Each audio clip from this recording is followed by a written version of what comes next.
Una sa lahat ay humihingi ako ng tawad sa mga solid na hangal na patuloy na sumusubaybay sa aking mga recap.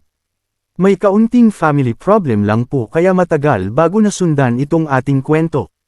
At muli nagpapasalamat ako sa inyong lahat na katulad ko rin isang hangal.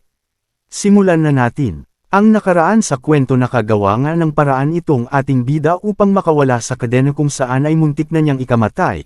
Ngunit ang kapalit naman nito ay makakawala ang Demon Beast dahil sa naubos na ang enerhiya na nakabalot sa kadena. At hindi rin nagtagal ay kumaripas na sa takbo itong Demon Beast upang tumakas.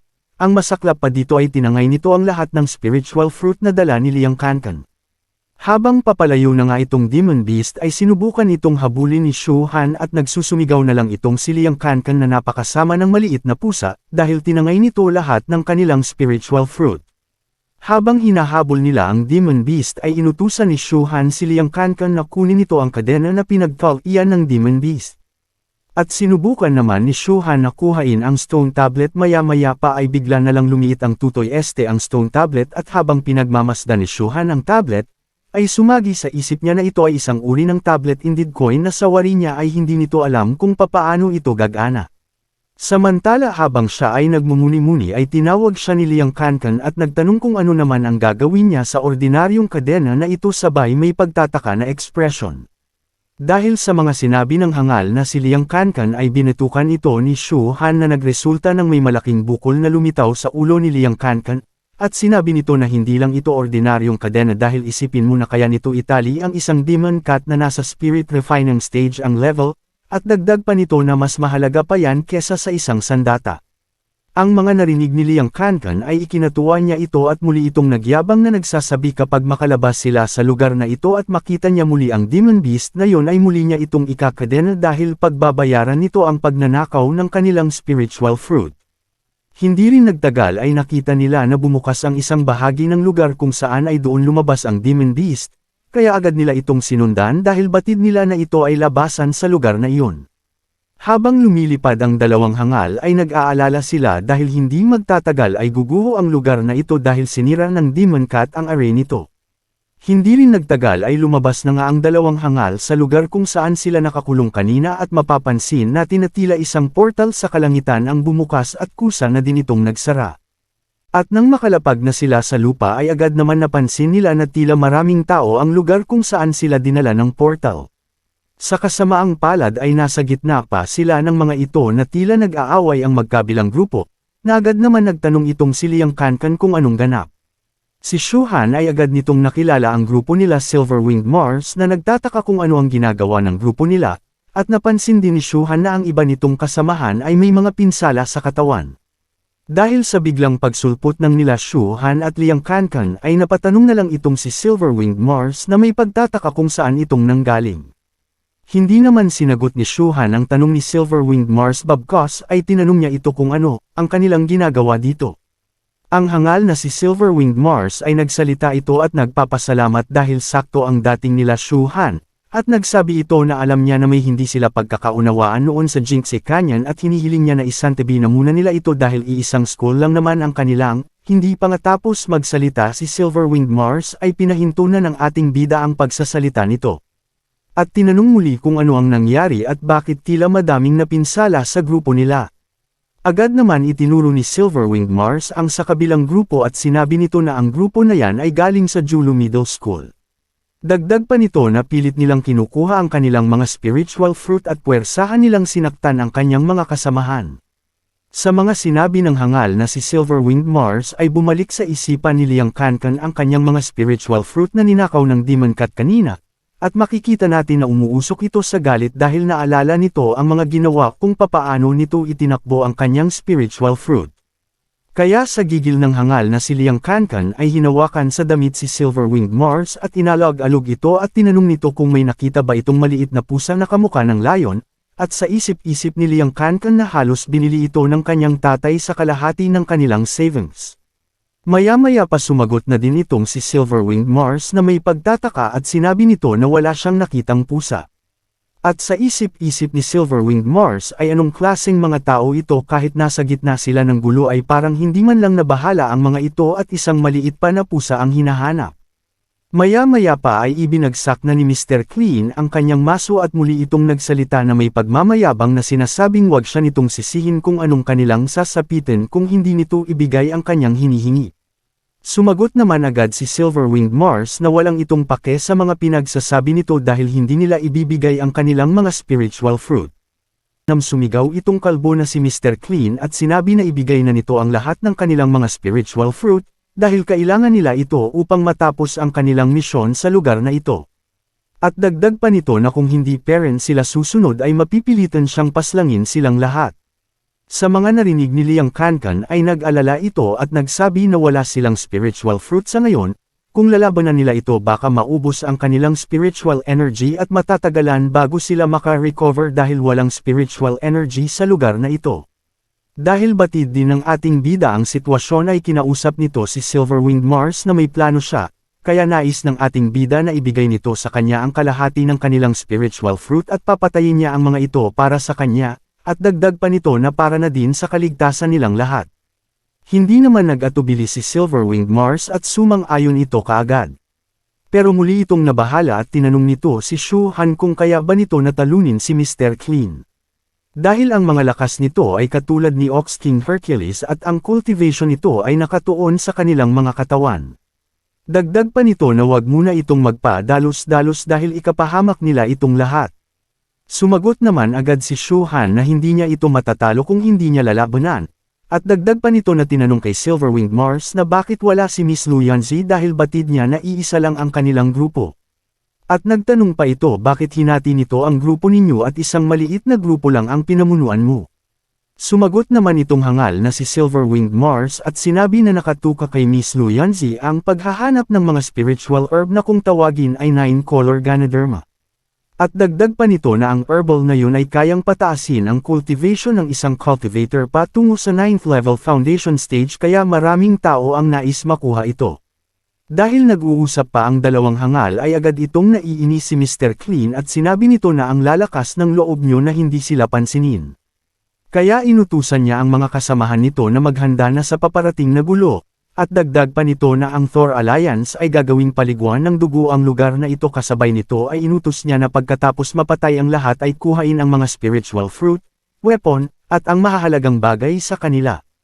Agad naman itinaas ng mga hangal ang kanilang mga martilyo at nagsumigaw na makibaka wag matakot patayin at kuhain ang mga spiritual fruit. Dahil sa mukhang mahina si Liang Kankan ay mayroon na agad nagkagusto sa kanya at sa gulat ni Liang Kankan ay napatitig na lang ito sa mga kalaban niya. At sa isip-isip ni Liang Kankan ay nais ng mga hangal ang kanyang pagkalalaki, kaya ginatungan pa ni Shu Han ang nanginginig na si Liang Kankan habang nakatikip ito sa kanyang katawan. At sinabi nito kay Liang Kankan na type ka daw ng dalawang hangal na yon. Sumagot naman si Liang Kankan na hindi niya ibibigay ang kanyang pagkalalaki sa mga manyakis na ito sabay inilabas na niya ang kadena na kanyang kinuha kanina. Hindi rin nagtagal ay sinugod na ni Liang Kankan si Mr. Clean at habang papalapit itong si Liang Kankan ay nakahanda naman itong si Mr. Clean upang sanggain ang atake ni Liang Kankan. Maya-maya pa ay makikita natin na si Liang Kankan ay tumilapon ito patungo kung nasaan sila Shu Han at sabay nagsabi itong hangal na si Silverwinged Mars, na inaasahan na niya ito na isang tama kasabay ay ang pagbagsak, agad naman ininda ang sakit na naramdaman ni Liang Kankan at binalaan niya si Shu Han na mag-iingat ito dahil sa atake na ginawa nito ay ramdam niya na mas malakas pa ito kaysa kay One Eye Iron Man. Dagdag pa nito na kahit hindi tumama ng direkta ang atake ni Mr. Clean ay ramdam niya naman ang energy wave na nanggagaling sa maso kaya ito ang dahilan kaya siya nasaktan sa atake. Nagsalita naman muli itong kalbong hangal na pabor sa kanila ang ganitong lugar dahil walang spiritual energy, kaya sisiw lang sa kanila ang pumuslang kung gugustuhin nila. Dagdag pa ng kalbong hangal ay kahit maubusan ng enerhiya ang buong paligid at maubusan ng spiritual fruit ay hindi bibigay basta-basta ang kanilang katawan. Sabay nito ay nagpakilala sila na ang kanilang grupo ay tinatawag na Kalbong Tungaw Thor Hunks Alliance sa madaling salita mga kalbong version ni Thor. Sa mga sinabi ng Thor na kalbo ay tinuwanan lamang ito ng ating bida at sinabi ni na isa lamang ito purontong sa kanyang paningin, kasabay nito ay tinanong ng ating bida kung ano ang relasyon nila ng Black Turtle Bio. Sa tanong ng ating bida ay sumagot naman itong kalbong Thor na hindi niya alam ang pinagsasasabi ng ating bida. Agad naman sinabi ni Shuhan na wag na itong magmaang-maangan, dahil batid niya na ang ordinaryong cultivators ay hindi nakakaabot sa ganyang kalakas na pangangatawan hanggat hindi ito umaabot sa foundation stage. At habang pinagmamasdan ni Shuhan ang mga hangal na hunks ay sa isip-isip niya na mayroon kakaibang tinatago ang mga hangal na ito. Dahil batid niya na ang may Holy Heaven skill na katulad niya ang may kakayahang makuha ang malakas na pangangatawan.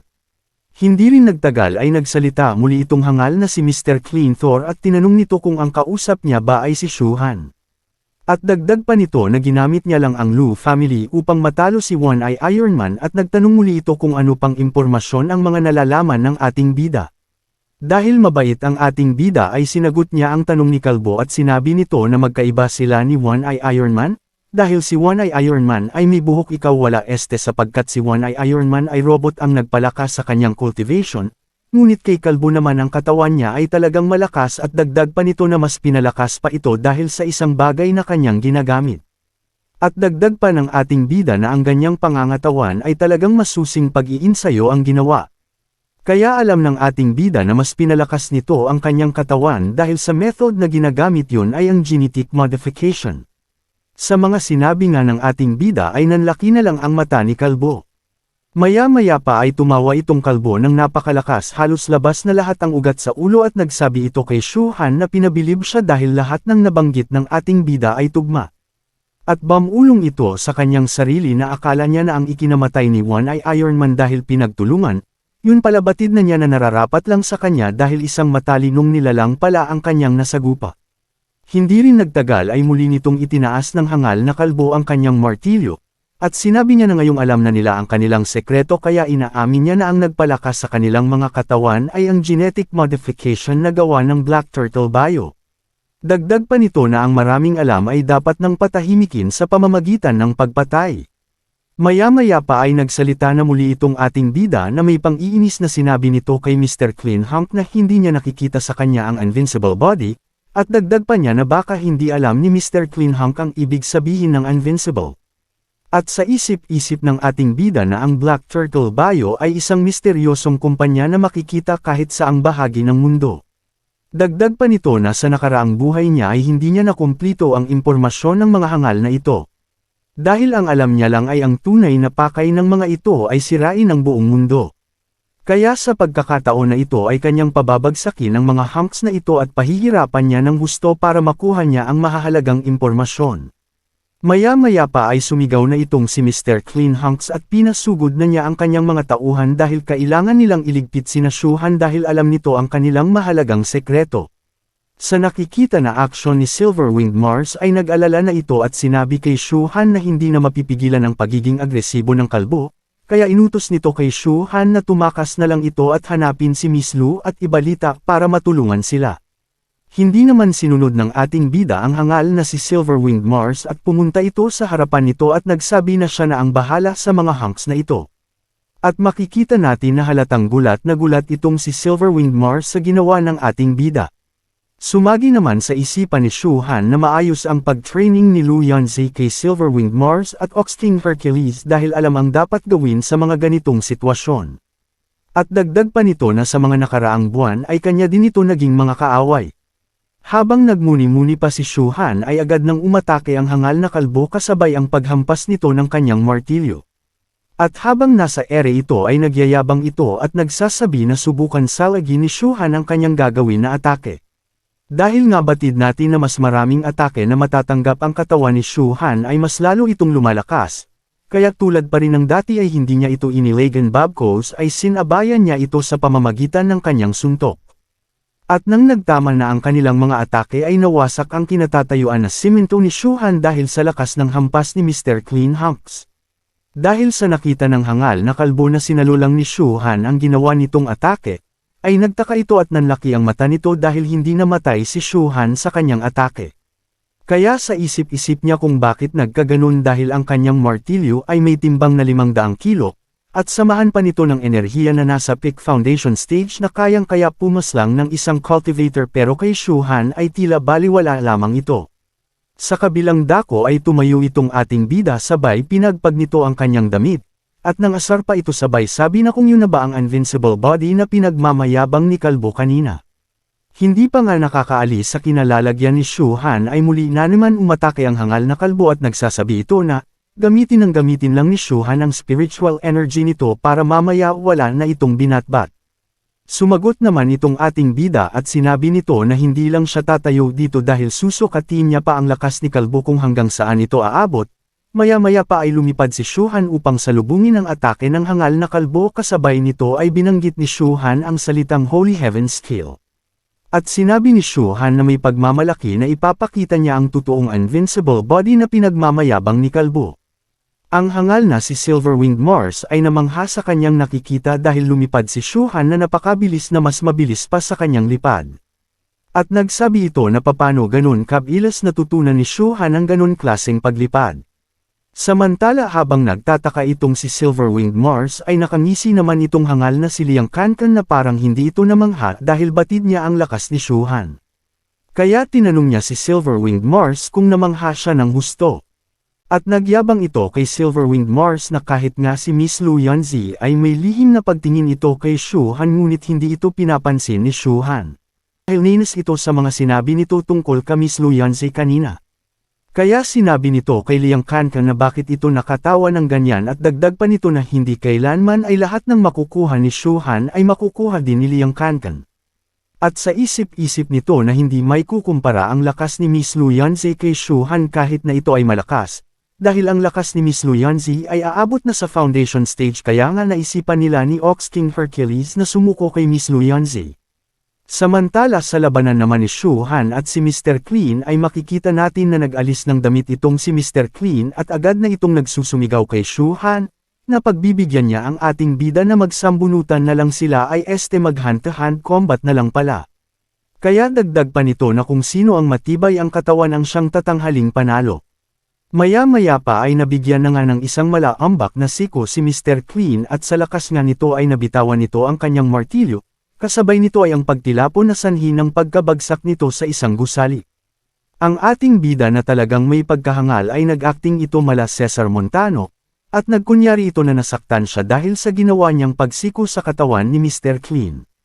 Maya-maya pa ay nilapitan na ng ating bida si Mr. Clean at nagsalita naman itong kalbo na halos wala nang natitirang enerhiya sa kanyang katawan kaya wala na siyang lakas upang lumaban. At dagdag pa nito na bakit daw ang ating bida ay tila hindi man lang ito gumamit ng spiritual energy. Kaya mangiyak-ngiyak itong nagsasabi na hindi siya makapaniwala na mas malakas pa ang katawan ni Shu Han kaysa sa kanya. Ayan yabang pa more, kaya muling nagtanong itong hangal na kalbo kung pinalakas din ba ang ating ng Black Turtle Bio. Sumagot naman itong si Shu Han na tulad nga ng sinabi niya kanina na hindi basta-bastang sabihin na invincible ang katawan, dahil hindi ito mabilis makukuha ng sinuman sapagkat bago mo makuha ang isang invincible body ay kailangan ng hirap at sakripisyo.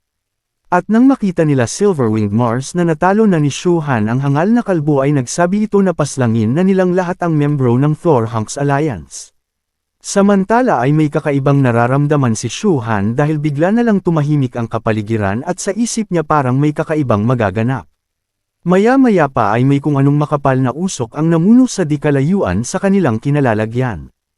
Ang kwento ay dumako sa labas ng kuweba kung saan ay may tila isang malaking television kung saan ay doon pinapanood ng mga guro at ibang tao ang mga kalagayan ng mga estudyante.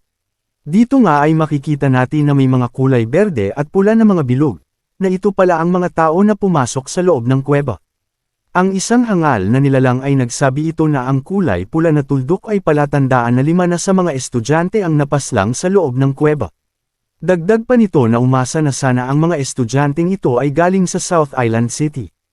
Ang guro nila Shu Han ay nagsalita ito at ipinaliwanag na ang kulay berde na bilog ay palatandaan na buhay pa ang isang estudyante samantala naman ang pula ay palatandaan na may regla si Jowomu, ito ay bilang pala sa mga napatay na estudyante. Dagdag pa ng guro na sana ang mga malalakas na cultivators na ipinadala sa loob ng kuweba ay makontrol ang sitwasyon dahil naiinis siya na may malaking panganib ang mangyayari. Muli ang kwento ay bumalik sa lugar kung saan naroon ang ating bida at ating makikita na halos lahat na ng Thor Hunks Alliance ay nakarete na sa sahig. Agad naman napagtanto ni Shu Han na ang mga hangal na ito ay malakas lang sa panlabas na kaanyuan pero sa mga loob nito ay marupok pala ang mga ito. Dagdag pa ng ating bida habang hawak niya ang isa sa mga martilyo ay namangha siya dahil ang mga gamit na martilyo ng mga hangal ay magic weapon. Kaya inutusan ng ating bida si Liang Kankan na kuhanin ang lahat ng kanilang pakikinabangan at wag ito magtira ng kahit na anong mahahalagang bagay. Ang ating bida ay muling tiningnan ang magic weapon, at sa isip-isip niya ay talaga namang napakayaman ng Black Turtle Bio dahil halos lahat na gamit ng mga hangal na Thor Hunks Alliance ay magic weapon. Dagdag pa nito na kahit iba ito sa spiritual weapon at sorcery weapon ay hindi na rin masama dahil mga rare ang mga magic weapon na kanyang hawak. At sumagi sa isip niya si Longbat iyan na kahit mayaman ang hangal na yun ay wala siyang nakitang magic weapon sa kanyang kayamanan. Samantala ay bigla na lang nagsalita itong si Silver-Winged Mars sa ating bida at ipinakita nito ang mga magic weapon na kanilang nakolekta at ibinigay itong lahat kay Shuhan bilang isang tropeyo. Dagdag pa nito na ang lahat ng kanilang nakolekta na magic weapon kasama na rin ang sandata ni Mr. Clean at ang pinag-usapan nila na kalahating spiritual fruit ay naririyan na. At nagkahalaga ito ng 280 spiritual fruit at makikita natin sa pagmumuka ni Shuhan ang saya kaya nagpasalamat na itong si Silver-Winged Mars kay Shuhan dahil sa pagkakaligtas nito sa kanilang buhay. Sumagot naman itong ating bida at sinabi nito na walang anuman. Habang sinisilid ni Shuhan ang mga magic weapon sa kanyang lagayan ay sinabi nito kay Silver-Winged Mars na kung alam ba nito kung saan naruroon si Miss Lu Yanzi. Dahil nahihiwagaan lang siya sa spiritual herb na kung tawagin ay 9-color Ganoderma, kaya inutusan niya si Silver-Winged Mars na pumunta sila doon dahil ramdam ni Shuhan na malalakas na nilalang ang kahaharapin ni Miss Lu Yanzi sa pagkuha nito. Samantala ay may kung anong ingay ang dumagundong sa kapaligiran kaya napatanong na lang itong si Liang Kankan kung anong ingay iyon. Maya-maya pa ay bigla na lang lumabas sa usok ang mga nilalang na tila kawangis ng aso at napasigaw itong hangal na si Liang Kankan kung ano ang mga papalapit sa kanila. Hindi rin nagtagal ay bigla na lang sumugod ang mga halimaw na may mga pula ang mga mata nito na tila nakascore. At ang unang nabiktima ay si Mr. Clean dahil hindi na ito makagalaw sa panghihina at nagsusumigaw ito ng tulong dahil ayaw pa niyang mamatay. Pero talagang walang nais na tumulong kaya makikita natin na kamay na lang ni Mr. Clean ang ating nakita, kaya pala wala ng sabon na Mr. Clean na kain pala ito ng halimaw. Balik tayo sa kwento agad namang sumigaw si Shuhan at inutusan niya ang lahat na tumakbo para mailigtas ang kanilang sarili.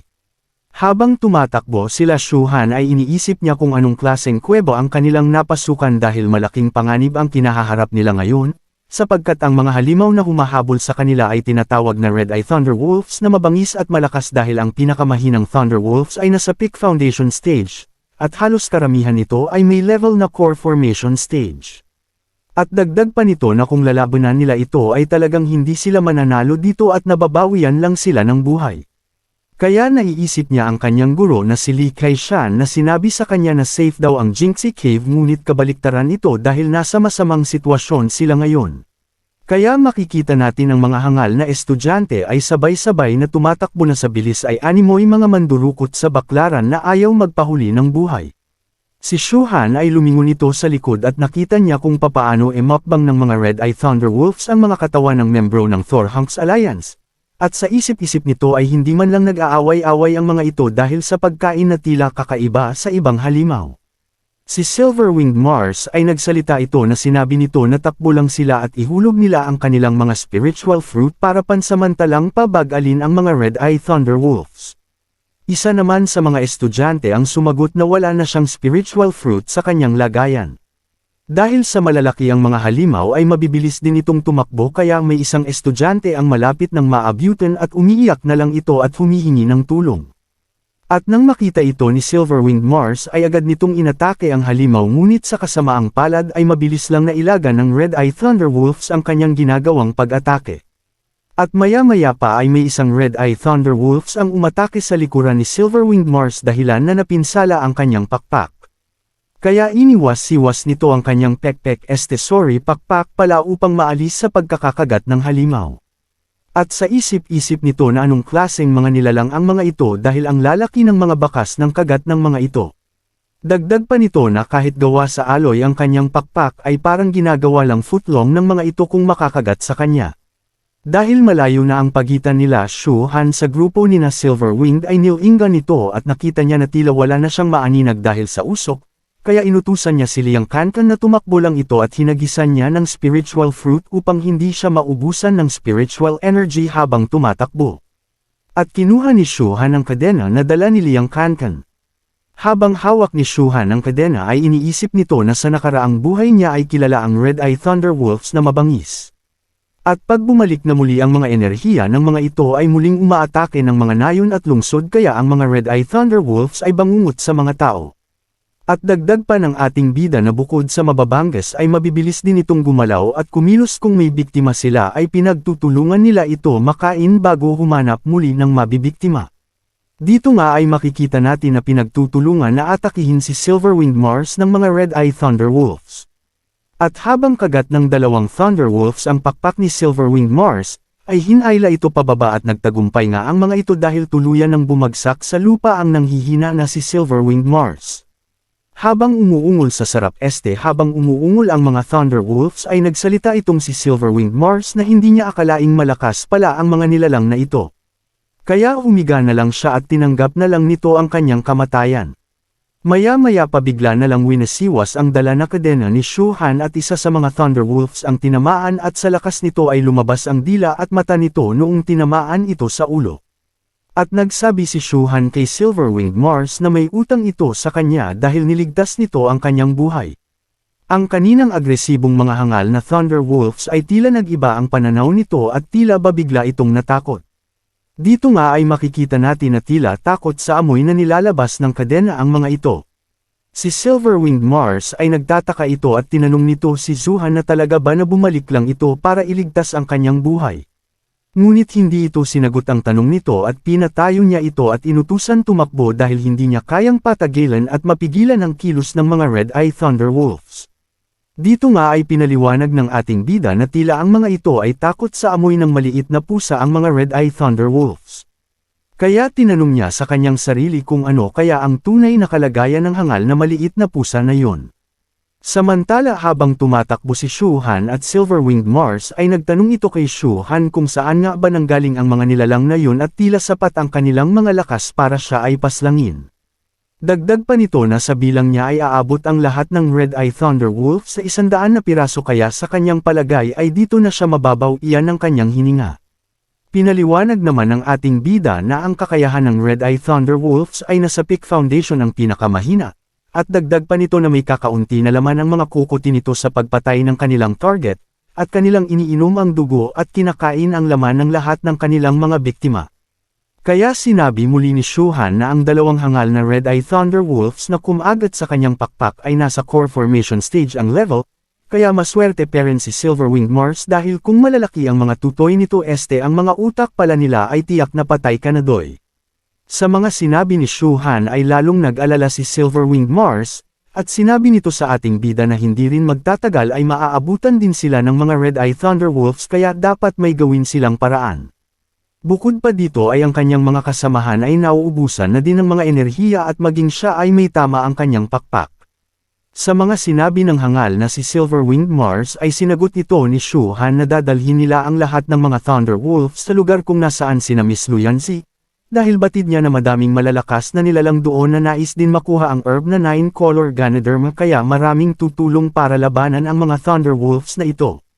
Ngunit ang naging ideya ni Shu Han ay tila hindi ito nagustuhan ni Silverwinged Mars na dalhin ito sa kanyang amo na si Miss Luyanzi dahil, hindi pa tapos magsalita itong hangal ay nagsumigaw itong si Shu Han at sinabi nito na alam niya taga-sunod siya ni Luyanzi kaya nag-aalanlangan siya para sa kapakanan ni Miss Luyanzi. Dagdag pa ng ating bida na tinatago lang ni Miss Luyanzi ang tunay nitong lakas at ang mga Thunder Wolves ay kayang saktan ng ibang tao pero si Miss Luyanzi ay hindi. Kaya muli niya itong sinigawan na wag na itong mag-alala at napaghalataan ka. At tinanong ito ni Shu Han kung may crush ba ito kay Miss Luyanzi. Dito nga ay makikita natin na namula ang pagmumuka ni Silverwinged Mars sa mga binanggit ng ating bida. Kaya sa hiya nito ay sumunod na lang itong si Silverwinged Mars kung nasaan ang lugar ni Miss Luyanzi. Ang kwento ay napunta kung saan ay may maraming tao at dito makikita natin na nandoon sina Ox King Hercules at si Miss Luyanzi na kasama ang kanyang mga kasamahan na estudyante. Maya-maya pa ay nagsalita itong si Ox King Hercules na parang napakaraming mga tao ang naririto, At sa tingin niya ay maraming master cultivators ang naririto na hindi nila alam kung sino-sino ang mga ito. Kaya sinabi ni Lu Yanzi na ang nilalang na may sukbit na espada ay talagang delikado sila sa kanilang kalagayan, dahil kung agad nilang kukuhain ng 9-color Ganoderma ay malamang sa malamang ay mapupunta sa kanila ang atensyon ng mga ito. At dagdag pa nito na ang mga may espada na mga nilalang na narito ay mga membro ng Shushan Sword Sect na batid niya na ang Herb 9-color Ganoderma ang nais makuha ng mga hangal na ito. Ang isa sa mga membro ng Shushan Sword Sect na si Lin Jiangxan ay nagsalita ito, at sinabi niya na mainipin siya kaya nais nito na habulin ang lahat ng tao na narito at agad nang mapupunta sa kanila ang 9-color Ganoderma. Sumang-ayon naman ang isa pang hangal na anak ni One-Eye Iron Man na si Kwang Rui na paslangin na lang lahat ang nais na humadlang sa pagkuha nila sa Herb 9-color Ganoderma. At dagdag pa nito na kailangan nila itong makuha para sa kanilang sect at kailangan din niyang hanapin si Shuhan upang maghayganti sa pagpatay nito sa kanyang ama. Kaya sinabi nito sa kanyang kasama na kailangan nilang maging maingat sa pagkilos dahil baka hindi sumapat ang kanilang spiritual fruit. Sumagot naman itong tipaklong na si Lin Chuyuan na alam niya na kailangan nila makuha ang 9-color Ganoderma at maghayganti kay Shuhan, pero kailangan pa rin nilang mag-ingat dahil ang pinuno ng South Island Middle School na si Lu Yanzi ay hindi pa nila alam ang tunay nitong cultivation. At dagdag pa ng tipaklong na mayroon pang isang nilalang na kinatatakutan ng karamihan at hindi pa nagpapakita na kung tawagin nila ay si Long Ocean, kaya kailangan nilang magdoble ang pag-iingat para sa kanilang kaligtasan. Sa mga sinabi ng tipaklong ay nagsalita itong hangal na si Kwang Rui at nagmayabang na wag itong mag-alala dahil kilala ang kanilang sect na mahuhusay sa paggamit ng espada. At walang makakatumba sa kanilang kakayahang tinataglay. Sumang-ayon naman ang hangal na bulinggit sa sinabi ni Kwang Rui at nagsalita ito na may pagkainis dahil masyadong naaawa itong si Lin Chuyuan kay Lu Yanzi, at hindi ito makapaniwala na tila lumalambot na din ang puso nito sa babae na yon. Ang kwento ay napunta sa isang lalaki na samuka ng dugo dahil sa sipa na ginagawa sa kanya. At ang nilalang na may gawa sa pananakit ay walang iba kundi si Long Lingtian na may galit na impresyon na nagsasabi ito sa tao na kanyang sinasaktan, na binigyan niya ng sapat na oras subalit hindi pa rin ito mahanap-hanap si Shuhan.